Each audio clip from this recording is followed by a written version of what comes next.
Okay, welcome in. I'm now going to be reviewing Tuesday's action from the National Hockey League. I believe there were 7 games on tap, so let's dive in. Starting in Montreal, the team that I love to death, but let's just say they got blown out of their own barn. So they took on the Seattle Kraken. In the first period, Jamie Oleksiak would get his first goal of the season from Burakovsky and Chandler Stevenson just 25 seconds into the opening frame. Riker Evans would score just over 3 minutes into that period, getting his third goal of the year from Eberle and McCann.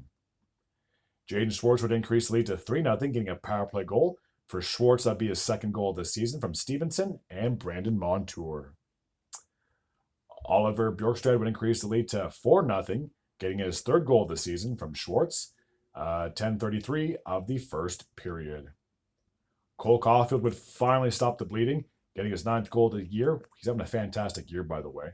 Assisted by Slavkovsky and Logan Mailloux, 16:11 of the first frame. So heading into the second period, it was 4-1 in favor of the Seattle Kraken. In the second period, Brandon Montour would get on the goal score, getting a power play marker, his second of the year from Bjorkstrand and Chandler Stevenson. 1 minute and 32 seconds of the second period, making it 5-1. He would score again, getting his second goal of the game, his third of the season from Oleksiak and Schwartz, just over 8 minutes into the period, making it 6-1 in favor of the Seattle Kraken. So heading into the third, Seattle had a 6-1 lead. He would get a natural hat trick, getting his second power play goal of the game, his fourth of the year from McCann and Stevenson, 14:12 of the third period, making it 7-1 at that point in favor of Seattle. Eli Tolvanen would score, getting his third goal of the year from Mahura and Matt Beniers, 15:14 of the third period. Josh Anderson would score just 14 seconds after that, getting his second goal of the year from Matheson and Jacob Struble, 15:28 of the third period. So the Kraken would win this one 8-2. Just an absolute spanking by Seattle. Okay, now we're off to Boston as the Bruins played host to the Philadelphia Flyers. No scoring in the first. In the second period, Tyson Forster would open up the scoring, getting his second goal of the season from Andre and Frost, 5:32 of the second frame.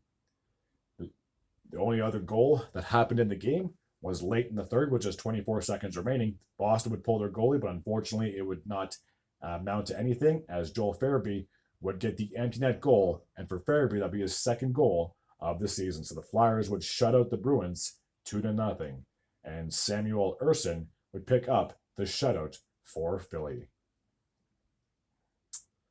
Okay, the Ottawa Senators are played host to the St. Louis Blues.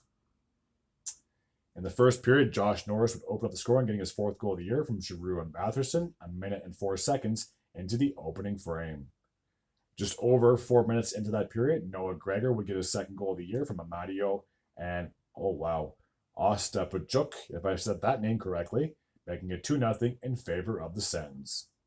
Tim Stützle would score 15:04 of the first period, getting his fourth of the year unassisted. So heading into the third period, the Senators had a 3-0 lead.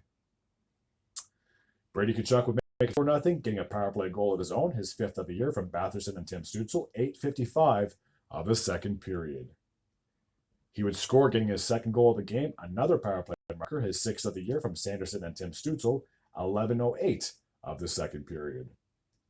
Adam Gaudette would increase the lead to 6-0, getting his third goal of the year. Nick Cousins, 11:50 of this same frame. So the Sens had a 6-0 lead heading into the third period.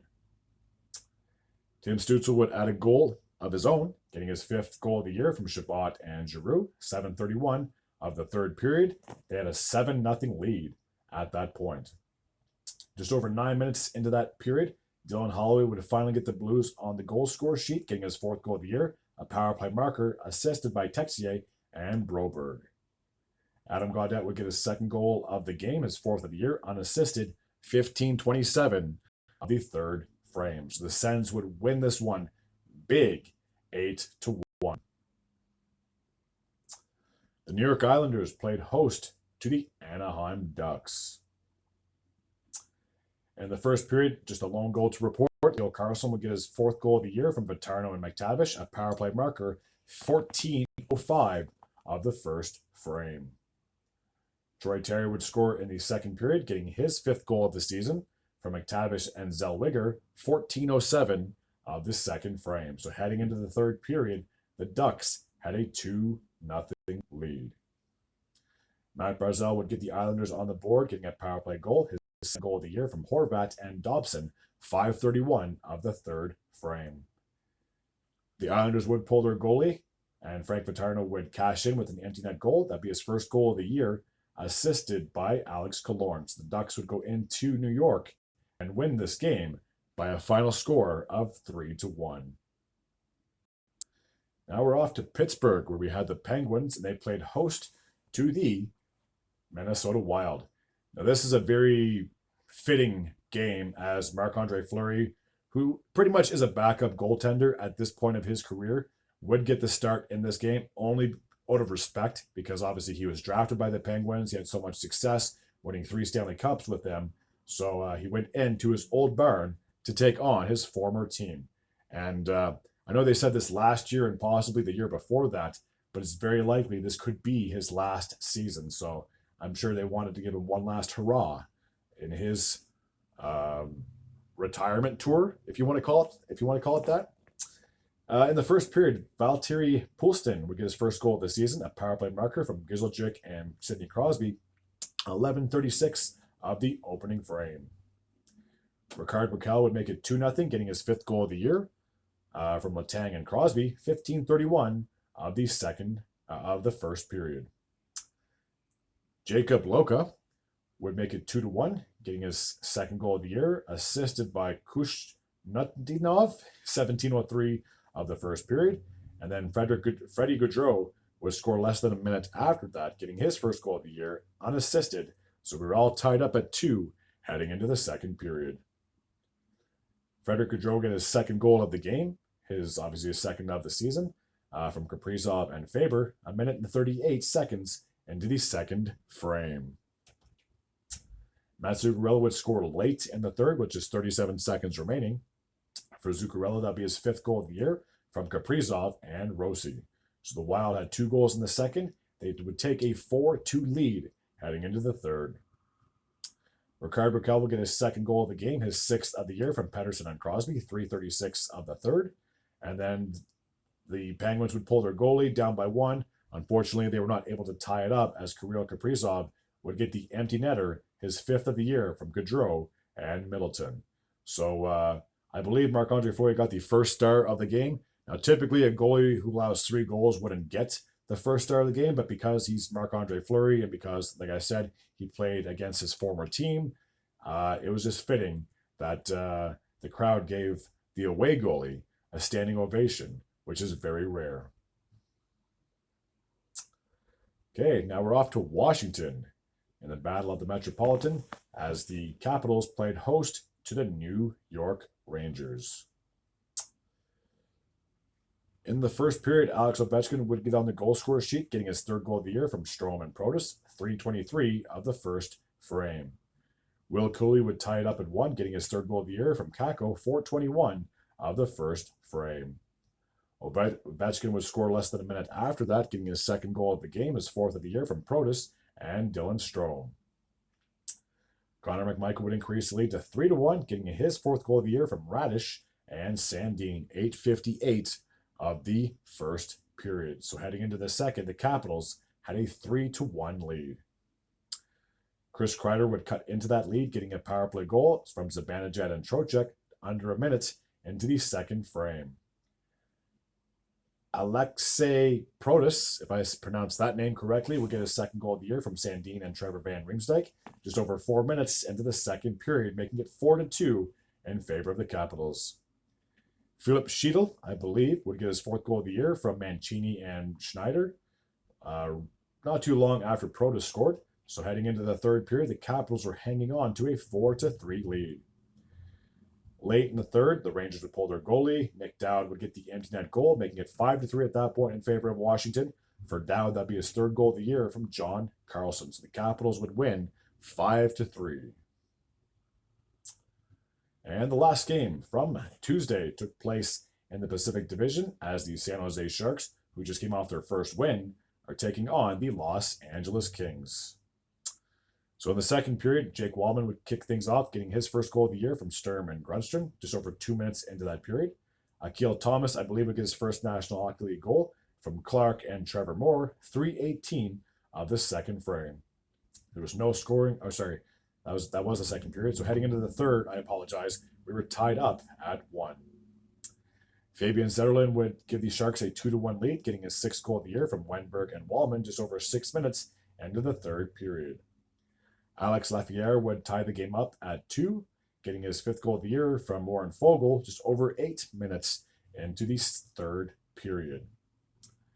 Tyler Toffoli would break the tie, getting his sixth goal of the year from Wallman, 11:02 of the third, giving the Sharks a 3-2 lead. And just like I've said several times, it would sound like a broken record saying this, the Kings pulled their goalie, but it unfortunately did not work out. And William Eklund would get the empty netter. That'd be his second goal of the year from Kunin and Ferraro. So the Sharks would get their second win in a row. 4-2 would be the final score. So as always, we'll take a look at the standings through the wild card position at least. So Florida is still sitting first in the Atlantic Division. There's no surprise there. They are 7-3-1. They have 15 points. Tampa Bay is 6-3-0. They have 12 points. And Toronto is 5-4-1. They have 11 points to top out the top 3 of the Atlantic Division. In the Metropolitan, New Jersey is still clinging on to first place. They are 6-4-2. They have 14 points. The Rangers are 6-2-1. They have 13 points. And Washington, after their win, they have now bumped themselves into the top 3 of that division with a record of 6-2-0. They have 12 points. Carolina is sitting in the first wildcard position. They have a record of 6-2-0. They have 12 points. And after Ottawa's win, they're in the wildcard position with a 5-4-0 record. They have 10 points. And then the rest of the Eastern Conference looks like this. Columbus is 4-3-1 with 9 points. Detroit is 4-4-1. They have 9 points. Buffalo and Montreal are both 4-5-1, as is Boston. They all have 9 points. New York is 3-4-2. They have 8 points. Philadelphia is 3-6-1. They have 7 points. And the Penguins are 3-7-1. They have 7 points. A very disappointing season, to say the least. Over in the Western Conference, the Winnipeg Jets are still first in that division with a record of 8-1-0. They have 16 points. Dallas is 7-2-0. They have 14 points. And Minnesota is 6-1-2. They also have 14 points. The Vegas Golden Knights are still in first place in the Pacific with a record of 7-2-1. They have 15 points. The Los Angeles Kings are 5-3-2. They have 12 points. And Vancouver is 4-1-3. They have 11 points so far. The top 2 teams in the wild card are Calgary. They are 5-3-1. They have 11 points. And Seattle is 5-4-1. They also have 11 points. And looking at the rest of the Western Conference, the Colorado Avalanche are 5-5-0. They have 10 points. St. Louis Blues have the same record. Utah is 4-4-2. They have 10 points. Anaheim, they are 4-4-1. They have 9 points. The Edmonton Oilers are 4-5-1. They also have 9 points. Nashville is 3-5-1. They have 7 points. Chicago is 3-6-1. They also have 7 points. And at the bottom of the Western Conference are the San Jose Sharks. They are 2-7-2. They have 6 points. That's that. Okay. That takes care, I apologize, of Tuesday's recap from the National Hockey League. As always, if you're new to this channel and you like this type of content, feel free to hit the sub button. I'd be very grateful and very appreciative. Until next time, and as always, take care.